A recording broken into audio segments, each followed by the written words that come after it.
So I'm gonna press this button and make a video about whatever it is. So I'm in for a surprise, you're all in for a surprise. Let's just hope it's good, cause I don't want to waste my time. Wait, what? Tim and Moby? I'm not doing that. Let me just press the dungarees. What's a dungaree? Is it like some kind of Australian thing? Okay, I see. Yeah, I can work with this. Dungarees refers to a type of clothing for people who thought their jeans weren't long enough. Originally, they were a type of protective clothing, designed for labor-intensive jobs.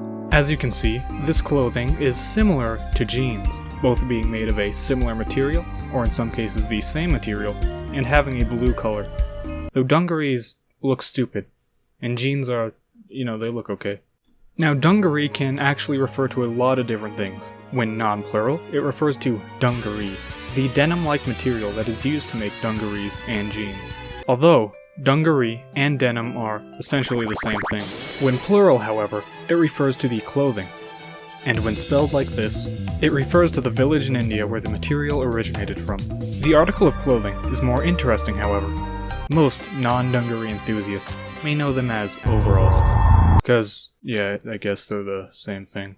But on the surface, dungarees appear boring and uninteresting. But that cannot be further from the truth. In fact, the dungaree mythology goes very deep. It is unknown when the first dungaree was created. Perhaps it was by the Mongols as a better method of horseback riding.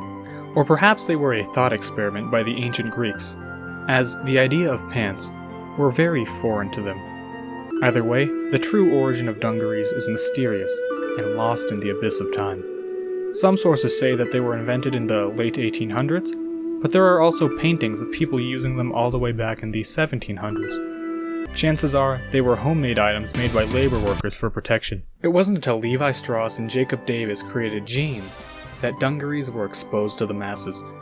But you may be thinking, wait, but jeans are jeans, not dungarees. Well, guess what? Nope, you're incorrect. They are in fact waist-high overalls. Which by that logic means shirts are legless overalls? So I don't know. But then again, jeans are also held up by suspenders back then. So I guess that's kinda different.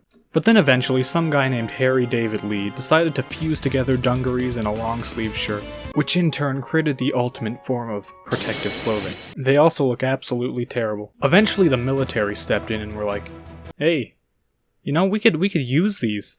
So they did. Dungarees would continue to be used throughout history as working clothes, until they weren't. Nowadays they're used for fashion, but should not be, because this does not look good. I mean, you could do whatever you want with them, put them on whoever you want, either way, you'll end up looking like a palette swap of Mario. Yeah, so dungarees are pretty useless now, unless you're planning on doing some hard labor. But there is one use I found for them. Dungarees and Dragons, my new tabletop role-playing game, where instead of going on a grand adventure, it's a game about economics, where you run a small farm in a fantasy world and try to get your garlic business to take off.